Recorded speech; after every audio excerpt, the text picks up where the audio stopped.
Hey guys, David Small here with Team Small Robots coming at you with another event report. This event report will cover Norwalk's July 2021 event. The event takes place in, of course, Norwalk, Connecticut. I brought my 3-pound Beetleweight Kelpie, the pneumatic flipper, as well as my brand new robot, Son of Cram, which is a drum spinner, and I'll talk about that later. But first I want to talk about Kelpie. So I've made a few notable changes since the last version. The drive is now brushless instead of using brushed Nerf motors. Then there's also the new carbon fiber base plate, and it also has some stronger hinges. I also have a new wedgelet configuration, which has some new AR500 wedgelets made by Send Cut Send, and they attach to the robot with a TPU mounting panel. This was an attempt to defend myself against the mini drums that Norwalk has. I also messed around with a few different tweaks to the pneumatic system for Kelpie. If you follow my Facebook page, facebook.com/TeamSmallRobots, you would have saw this slow-mo video of Kelpie launching a 3-pound object 4 feet in the air.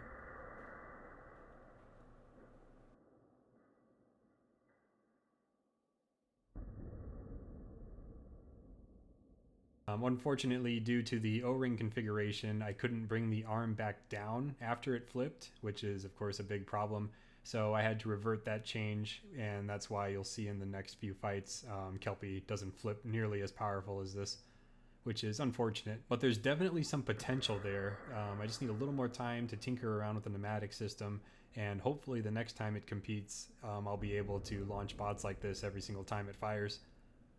So let's jump into the fights. I'll have links in the description to Norwalk's YouTube channel so you can watch all the fights in their entirety if you wish. So the first fight is Kelpie versus Stratos. Stratos is a beater bar. Drums have proven to be Kelpie's biggest weakness so far, but at least I get to try out my new wedgelets. So as the match begins, I attempt a box rush. My new drive setup isn't as fast as I'd like it to be, but the brushless drive is a lot more responsive than I was expecting, so that's a nice plus. Immediately, I ram a wedgelet right into the drum. It seems to take the hit just fine as Kelpie gets launched across the arena. He nicks my corner, which puts me on top of him, but when he turns away, I'm able to sneak in a flip. It's definitely disappointing to see it go only a few inches up in the air after I was launching stuff a few feet only 24 hours ago. I land another small flip, and then we move over to the corner where he lands a blow that completely rips off one of the wedgelets. Then we spend a few seconds trying to maneuver around each other, trying to get the advantage on one another. We exchange a few more hits and flips. Eventually, I pin him up against the side of the wall. He's able to get off on his own, though. Even if he didn't, the Norwalk event has a house robot named Brett the Brick, which is that large metal thing in the middle of the arena that would have freed him anyway. Then Stratos lands this absolutely massive hit that sends us both flying back. The blow broke Stratos' weapon and it no longer works, but unfortunately the push plate in between the two arms on Kelpie also broke off, so I'm unable to fire the weapon anymore. So at this point, the match is basically a shoving contest. And since I have a better drivetrain, it's pretty much just 1 minute and 15 seconds of me shoving Stratos all over the arena, trying to score aggression points and pins wherever possible in hopes of impressing the judges. The match went the full 3 minutes, and it went to a judge's decision where Kelpie won unanimously. So the Kelpster wins its first fight of the day, but not without taking some pretty bad damage. You can see that the frame is warped. In fact, the front right wheel doesn't even touch the ground anymore at this point. The carbon fiber base plate has also been shattered and splintered in the front, and the UHMW is pretty beat up as well. And of course, there's the wedgelet that got ripped off. So some repair work definitely needed to be done, but up next I needed to focus on my other robot, Son of Cram. So Son of Cram is my new robot. It is a hobby weight, so it weighs 12 pounds. It is based off of Cram, which is my dad's robot back from 2000 and 2001, so it just recently had its 20th birthday. But back then, hobby weights were actually 13 pounds, which makes Son of Cram actually 1 pound lighter. There's an interesting fun fact for you on your combat robot history. So the robot was kind of made to be an homage or a modern remix of the robot. So there are some similarities like the big foam wheels and the Lexan top armor and the aluminum frame to kind of make it look like the old version. But then there's a lot of changes like brushless drive, thicker armor, and a different weapon type just to kind of make it more competitive in the modern meta. So Son of Cram makes its debut match against Busy Bee, which is another drum spinner. It was also their first match with a hobby weight as well. So both robots get up to speed and charge towards each other. I land a hit on the side of Busy Bee that sends them up into the air and they get stuck on the wall. I hit them again, sending them right into one of the cameras, and then just continue to wail on them because it looks like they're not moving anymore. Then after a few more hits, they eventually tap out. The match is over and Son of Cram wins by KO. Excited that the new robot won its first ever fight, I took it back to the pits to assess the damage. If you look at the drum, you can see that there's a slight concave shape to it, which is definitely not ideal. So this whole weapon was kind of an experiment to see if I can make a drum out of just 2D parts and then stack them all together in a sandwich to make a drum. So you can see that it has AR 500 teeth, and then the spacers in the middle are made out of aluminum, and then there's a 4-hole pattern that some metal steel dowels go into to kind of hold everything in place to make it one big unit. So even just hitting the other robot with my own weapon and not even going weapon to weapon with somebody was causing the drum to warp like this, which is a huge problem. I think if I use bolts and nuts instead of just dowels, that would probably solve this problem. Luckily, Pete from Team Cosmos suggested that we take it over to the big arbor press that was at the local shop and kind of squeeze it back into place and then bend it back into shape the best we could. And it worked pretty decently, and it was pretty much straight enough for the next fight. Meanwhile, Kelpie was up next with its next fight against 3 Lights, which is a pretty cool overhead saw robot. So whenever I fight a robot with a mini-bot, my strategy is always go for the mini-bot first. It's basically free damage points. It's not going to be able to out-shove you or really damage you, so that's usually what my plan is. So you can see I'm chasing the mini-bot around, trying to get a flip on it. It's always fun flipping mini-bots because they always bounce off the ceiling. Relights' weapon actually creates so much gyroscopic forces that it just flips over instantly when it tries to turn, which is pretty crazy, but I kind of use that as an opportunity to just play around with the mini-bot more. I line up for another flip, toss him in the air. This time a wheel comes off. Then I land on my back and I have to spin a few more flips self-righting. I've used a lot of gas just kind of playing around with the mini-bot and self-righting, so now I really need to be careful with my flips. Luckily, 3 Lights would kind of flip itself over whenever it turned, so I'd use that opportunity to get pins and shove it into the wall. There was a few times where it got stuck like this and it was about to be counted out and I'd let him go. Probably not the best idea because I'm wasting more gas, and then if his overhead weapon actually strikes my solenoid, which is kind of exposed on the top, that's a $120 part and I don't have replacements for it. So probably should have just left him, but it's okay, we got to fight more and it was fun. I spent the next portion of the match just kind of driving around him, trying to get a flip where I can and avoiding the wedgelets in the front. While trying to get in a pushing fight with him, he was able to turn and then swing his hammer saw, which came down right on top of the robot. It looked like it hit my solenoid, but everything was still working. There was a moment he got under me and shoved me against the wall, and I'm terrified of that weapon coming down, so I fired the arm in desperation, and that actually saved me, so that was pretty cool. So the end of this match was a little bit awkward because they didn't tell us the match was over. There was no notification or countdown or anything like that, so we both just kind of kept fighting. Eventually they did let us know though, but that's why you see us continuing to fight after the countdown was over. Anyway, the match went to a judge's decision where once again Kelpie wins unanimously. Meanwhile, Son of Cram is back up again for its second fight of the day. This time it's fighting Kiminote, which is a robot all the way from Mexico. They came all the way to Connecticut to fight, so that was pretty cool. It's a horizontal spinner with a mini-bot, so of course right off the bat I have to go for the mini-bot so I can get my free damage points. I land a nice hit on the mini-bot, which takes off one of its wheels, and then it's time to focus on the main robot. After one big hit, my drum stops working, and I'm really not sure why, so I just do my best to ram into him over and over again. The 35-36 outrunners that I'm using on 5S make my drive pretty good, and I'm able to shove him around and ram into him pretty well. But it turns out that the weapon magically started working again, so maybe the ESC was just overheated. But at this point, it is a real fight again. We both have our weapons, and we kind of slam into each other. We exchange some hits. Then a wheel falls off, and at this moment, I'm able to outmaneuver him, get some more hits, even land another blow on the mini-bot. And then at that point, I'm able to land another few hits on the main robot, get around to his side, and take out the other wheel. So now his drive is completely disabled and Son of Cram wins by knockout. I took the robot back to the pits and you can see that there's a pretty big dent in the side of the robot now where Kiminote struck me. But luckily I have spares of this part, and the original bent part was also fixable on an arbor press. Next up is the most interesting fight of the event for me, and that is Kelpie versus Billy. Billy is an extremely powerful horizontal spinner. The first hit just sends us flying across the arena. There's just so much energy in Billy's weapon that it's insane. Right here you can see that hit completely dislodged my wedge and it's about to fall off. Billy lands a few more big hits on me, and then this happens. Pushed around inside of the box.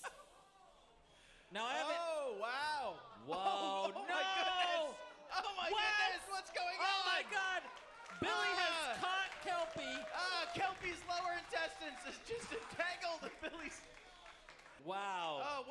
looking at? Billy is dragging Kelpie around like it's his dog. So if we watch this again in slow motion, you can see that Billy drives straight up my wedge, kind of like a ramp, and then strikes my solenoid valve that peeks out of the top of the robot. Here's a picture of the robot before the event. You can see the solenoid sticking out from between the two arms. It's the black and silver part in the middle. The black part is basically a big electromagnet, so there's just yards and yards of copper wire wound up inside of it, and when you run current through it, it turns the whole thing into a magnet, and that magnet lifts up the plunger of the valve, which allows air to flow through and then fire the flipper. So it is a very important part of the robot. There's a bit of confusion here between the announcers and the audience. They're wondering is that part of Billy? Is that Billy's motor? Or is that some other wiring in Kelpie? Like, what is that exactly? But it's just my solenoid. He came up there and struck it, and then it got all tangled up in his weapon. So they had to pause the match. Something was also damaged inside of Kelpie, which was causing it to short. Like this moment right here where Kelpie moves, that is not me doing that. That's just the robot shorting on its own. There's a few instances like that where they kept yelling at me to stop driving it, and I'm not driving it. The robot is just shorting, so not really anything I can do about that. Eventually they snip us free and they remove as much of the copper wire as they can from both robots, and the match is able to resume. This was pretty much just a minute of kind of awkwardly slamming around into each other. Neither of us have a working weapon anymore because mine's destroyed, and then my wire is tangled up in his, so neither of us can really do anything. Eventually we run down the clock. It goes to a judge's decision, and of course Billy wins by unanimous decision. Here's a picture of the solenoid from after the fight. It's just absolutely demolished. The casing is completely shattered, the wires are ripped out, and then of course the copper wiring was all over the place. So definitely one of my more interesting fights, but with that, Kelpie is now sent to the loser's bracket. And to make matters even worse, that was the only solenoid that I brought. It's pretty rare that a robot gets that high up my robot with their weapon and is able to break something. In fact, the only robot to ever do that before was Billy back a few years ago when I competed at Kilobots in Canada. That, combined with it being kind of an expensive part, meant that I only brought one. Now, Norwalk has an active weapon rule for their event, and since I no longer have an active weapon, I thought Kelpie would be done at this point. But after I asked the ref, they said, yeah, it's fine, just run it as a wedge, so that's what I did. Now, Son of Cram is up against Demogorgon for its third fight of the day. Demogorgon is an undercutter, two-wheel drive. As soon as the match starts, one of my forks gets stuck in one of the holes in the floor, so I have a little bit of trouble digging that out, but once it's free, I'm able to drive like normal. We make a big weapon-to-weapon hit. We continue to exchange big hit after big hit. I'm really loving my drivetrain because I'm able to just quickly accelerate and then point at him again and then ram him again with another big hit. And then after a few of those, suddenly his robot just stopped moving, which is good because that last hit completely dislodged the weapon from the chassis. Then after a few moments, he is counted out and Son of Cram wins by knockout. I do a little victory dance at the end of the match, and you can see a chain just ejects itself from my robot, so add that to the list of things to fix. I talked to Brandon, the builder of Demogorgon, after the fight briefly, and he told me that his battery eliminator circuit died on him, so that would have taken the power away from his receiver, which is why everything just stopped completely. So pretty lucky win on my part, but we take those. So taking the robot back to the pits reveals what's pretty much the biggest flaw of this robot, and that is that the weapon can easily separate and the frame pieces can easily pull apart horizontally. You can see here that the frame piece was warped so badly that the shaft just kind of fell out. Having the shaft just sit there and not be bolted in place or contribute to the overall structure of the robot was honestly kind of an embarrassing and amateur mistake on my part, but what can you do? That's how you learn. On all four corners of my robot, you can see these little shoulder pieces that I have that connect the inner and outer rails. You can see here that the little extrusion that's supposed to keep the shaft in place was bent up pretty bad on one of the horizontal hits Demogorgon gave me. Again, that's another problem that would be fixed by having the shaft bolted in place instead of just floating. The other major flaw was in the drum itself. You can see that the stack is starting to separate, and that's because none of it is bolted together. It's all just rods and friction, and I guess the chassis that holds everything in place. So anytime the robot takes a big hit from a horizontal spinner, it's pretty much going to break apart like this. Brandon also told me about a robot I should look into named X301, which is a pretty successful drum spinner in the UK. It's a featherweight. The first thing I noticed when looking at the robot was that the drum does have all of the stack pieces bolted together. So that's good to know that this design can work if implemented properly. So if I do end up reusing the same kind of stack style for the weapon, I'll definitely make sure everything's bolted together this time. Now back to beetle weights, you can see a weaponless Kelpie is now fighting Stinger, another drum spinner. Not really a whole lot to talk about in this fight. I pretty much just wanted to test out my drive some more and test out the new wedgelets that I made.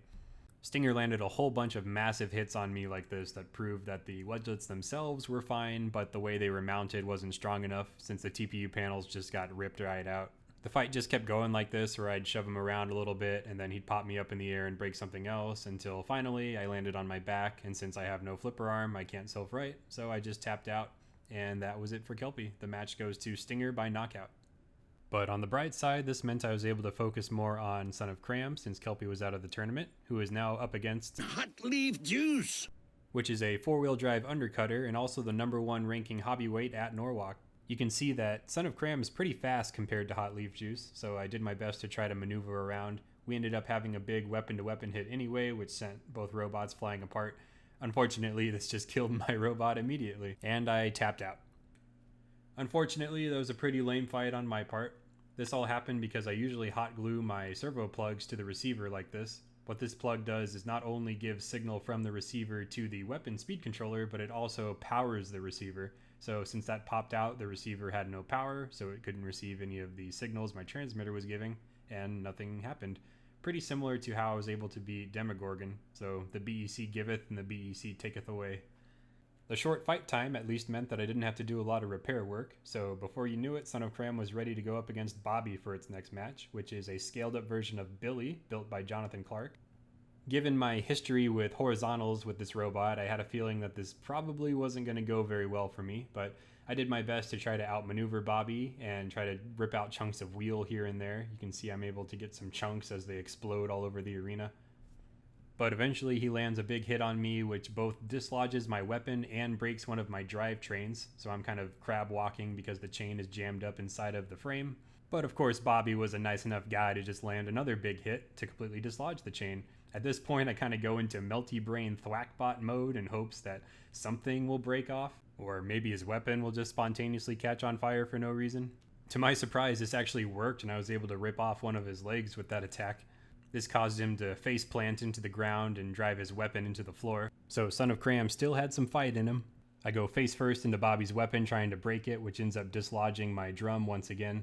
And at this point I just bump into him slightly, and that's enough for the drum to completely be separated from the rest of the robot. So now there's nothing left to do but to just keep running into him as fast as I can and hope something breaks.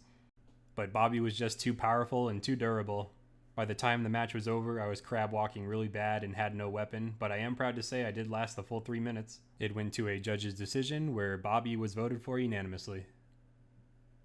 The damage was just way too much to talk about, so I'll just let this slideshow run while I wrap up the video. Son of Cram ended up getting 3rd place, which means it qualifies for the finals event in December, since the top 4 are invited to that. Kelpie didn't place, but since it made it to day 2 of the event, it won $100, so that's pretty cool, I guess. Overall, I had an absolute blast at Norwalk, and I couldn't be happier with how my first hobby weight did. If you want to follow me and my robots, go ahead and join my Facebook page at facebook.com/teamsmallrobots and subscribe to my YouTube channel. And feel free to leave a comment. I'm always interested in reading viewer feedback, so be sure to do that as well. Thank you for watching.